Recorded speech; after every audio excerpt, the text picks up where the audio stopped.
Hey Seekers, welcome back to my YouTube channel. I am even afraid to hold in these tears for this video. Watching a beautiful ass sunset. I finally have inspiration to just watch a sunset and admire just how beautiful that shit is. And admire how beautiful freedom is, being outside and breathing fresh air. For fucking breathing, man. Do you take your fucking lungs for granted? Do you think just breathing is a given? It is. It's a blessing, right? It's a given. We're born with lungs, and we should be grateful we even have them. I just got discharged from the hospital. I didn't have COVID. Immediately they went to that. I'm like, I knew already consciously I didn't have that, okay? Alright, I was already battling something. For the last 5 months or so, I've been dealing with something respiratory. And it seemed just like allergies and then like congestion that got stuck. And just reoccurring and causing inflammation. I've been feeling it. I've been hearing the wheezing in my lungs. From what I thought it was localized here, I went to go get it checked out in the hospital because 2 days ago, I was running a 101 fever and higher.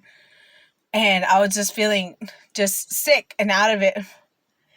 And for the 2 days before finding out or having that fever, I was already running a low-grade fever. So something was up, right? There's an infection, obviously.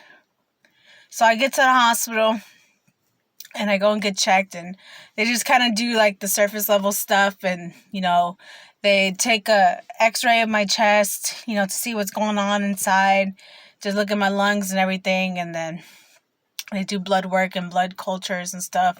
Blood cultures, and when they take samples of your blood and they put it in these vials to see what kind of pathogens are growing in your blood to determine what the infection is.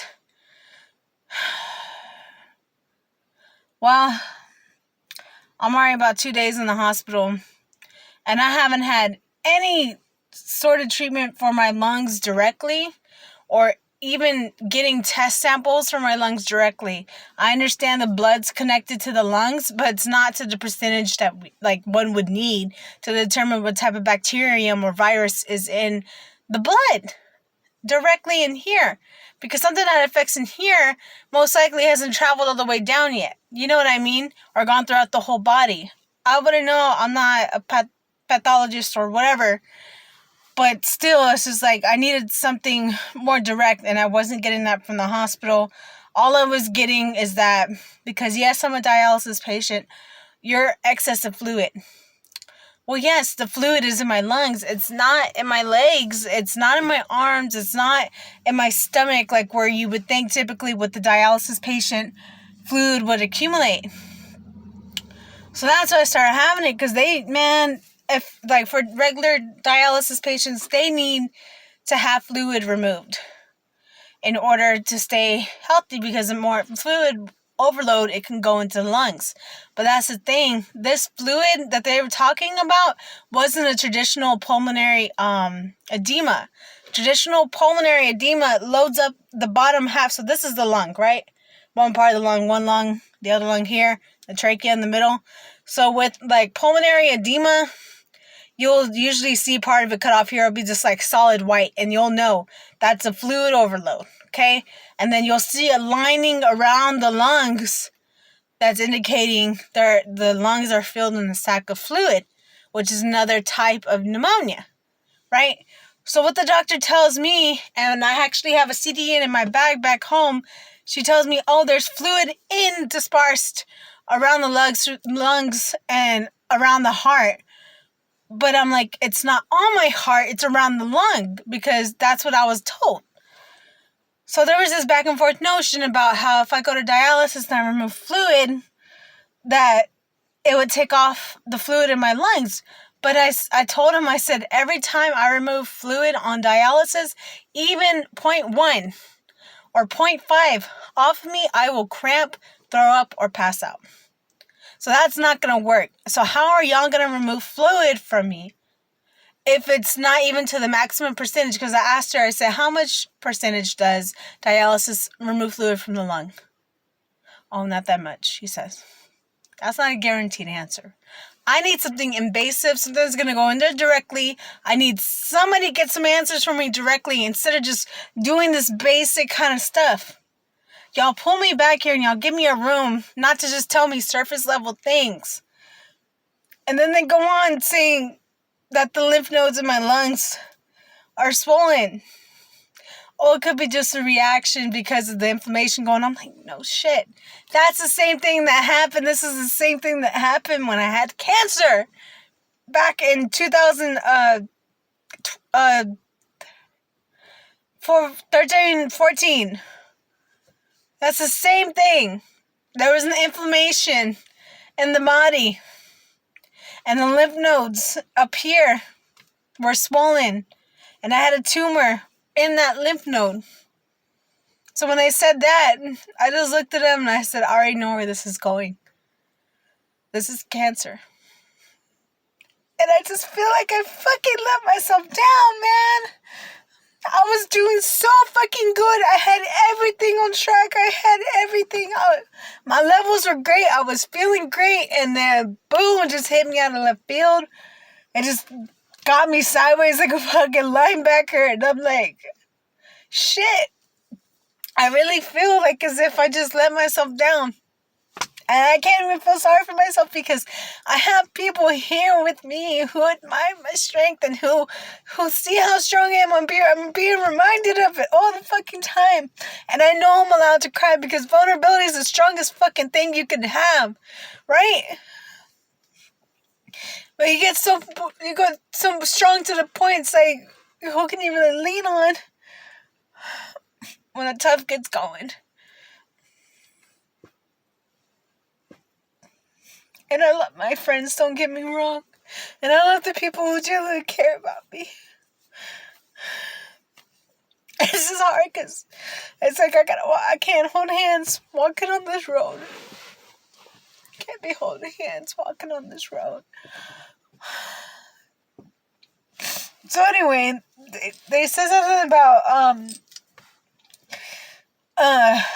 there's a tumor on my liver, cirrhosis, right? The tumor. Oh, I just think it's benign. Oh, you don't even have to say you think it's benign. Because obviously what I'm going through right now is an indicator that it's inflamed because that tumor wasn't visible anymore. When I had went through therapy before, it had shrunk and I had seen it because I asked them directly to show me the PT scans, and everything because I want to see the size for myself. And it was smaller. Now it's bigger. So I feel like every time I'm about to have the biggest transition and evolving of my soul in this life, I had to go through like the deepest medical shit in order to realize how much I really should appreciate being here, appreciating the sunsets, appreciating the fucking birds, appreciating those who are in my life,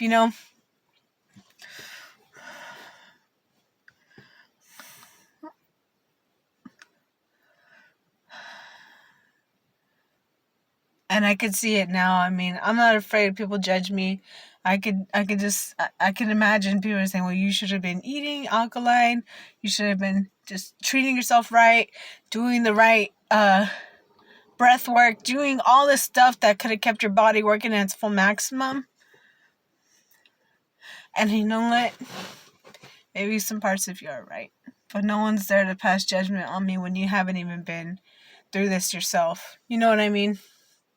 And even if you have, more power to you.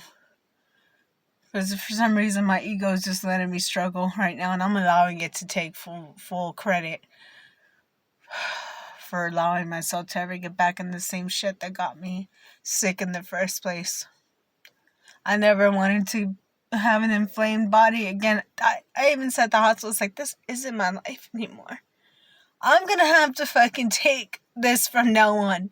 So if I have fluid, mucus, whatever build up in my lung, I'm going to have to get it out. Right? I'm going to have to go. I'm scared of death, and I don't know why. Because maybe I'm scared because this is going to change me. I know I had to go to plant medicine because I know Mother Earth.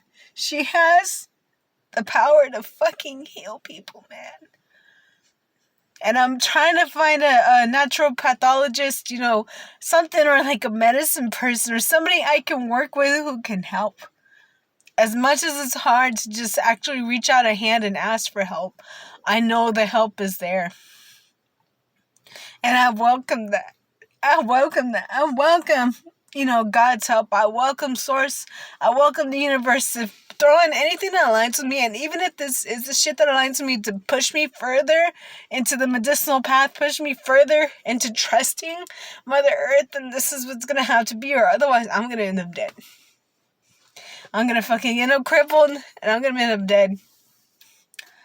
And I'm not scared of death.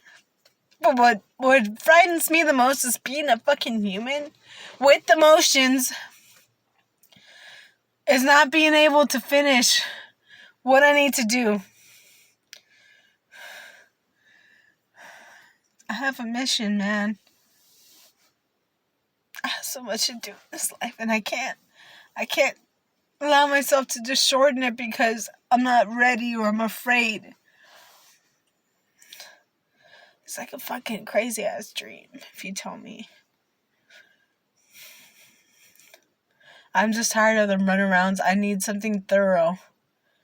So, of course, I'm going to go to the cancer doctor. I'm going to go because you got to mix the physical with the spiritual, you guys. You know what I mean? It can't be all just like woo-woo up in your head. You actually have to get concrete answers.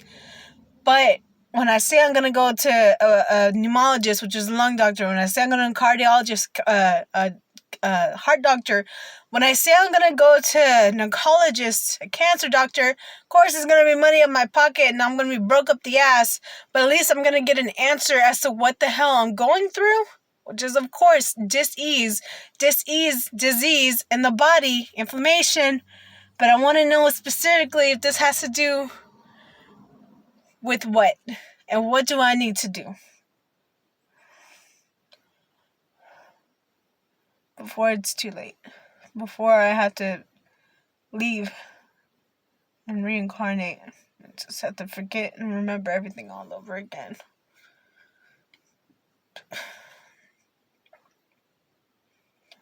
Maybe I shouldn't even be mad at myself. This is something I put myself in to make me realize this.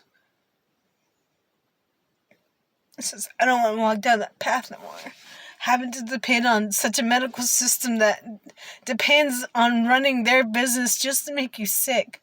And it's hard to even say that because I wouldn't even be here if it wasn't for this treatment. Some of the treatments that they did that were really invasive. Some of the things they'd done before were totally unnecessary, but there's things that they had done that actually saved my life. So no, I'm not fully against some physical medicinal practices like in the modern Western medicine, but there's some things that they do just straight up whack. They were trying to give me heparin to help against blood clots, but heparin's made of fucking it's like a pork lining. It's like a filler, and it just didn't make any sense. Why would y'all give me that? You know what I mean? I could simply just go walking around or take something else that didn't have to do with something that was just so random. It's just like, it's medicine, and medicine, like,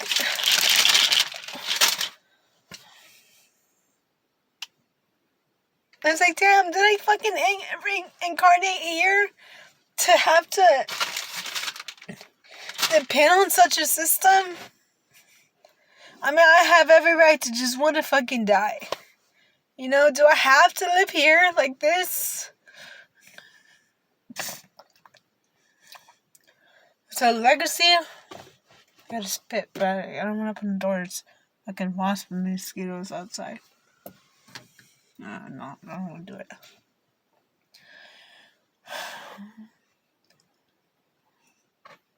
Anyway.